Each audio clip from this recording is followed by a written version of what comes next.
You know military people, I mean people who are actually in the Army that we don't pay.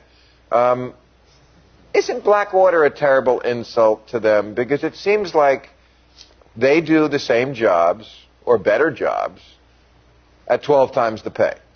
Right. I mean, the reality is right now that in Iraq, you have kids that joined up with the Pennsylvania National Guard to fight floods. They find themselves in the middle of Bakuba pulling in $40,000 a year. They're wearing the American flag on their shoulder. And then the Blackwater mercenaries whiz by. They have better vehicles. They actually have body armor that's not from the Vietnam era. And they're pulling in $600, $650 a day to be in the exact same war zone. And so I think a lot of soldiers resent them. And we've been hearing recently from senior military folks that it's really hurting morale of the troops. And some senior military commanders have actually said that Blackwater is hurting the U.S. counterinsurgency effort in Iraq because they commit crimes, they shoot up a bunch of Iraqis, the Iraqis then attack the U.S. military in response because they see them all as part of the occupation, not, well, there's these mercenaries and then there's the soldiers. They see them all as the Americans.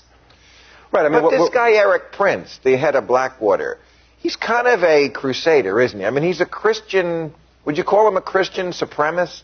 I would call him a Christian supremacist. I mean, the reality is that we're in the midst of a war right now that President Bush himself has described as a crusade. Eric Prince comes from a powerhouse conservative Christian family that bankrolled the rise of the religious right in this country. Groups like Family Research Council of Gary Bauer focus on the family. I mean, Eric Prince is deeply connected to Chuck Colson, the first person to go to jail for Watergate, who's now remade himself as an evangelical minister and an advisor to President Bush. I mean, one of Blackwater's senior executives is an active member of the Knights of Malta, which is a Christian militia dating back to the Crusades. Eric Prince himself has served on the board of evangelical Christian missionary organizations with a conversion agenda. I mean, to have these kinds of forces operating armed and dangerous in a Muslim country, I think is very disturbing. A conversion agenda. I remember after 9/11, Ann Coulter said her solution to the problem was go over to the Middle East, kill their leaders, and convert them to Christianity.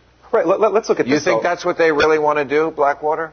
Well, I mean, look, Eric Prince, who is the sole owner of Blackwater, gave $500,000 to Chuck Colson through his personal foundation to run a faith-based prison in Sugar Land, Texas, the former district of then House Majority Leader Tom DeLay.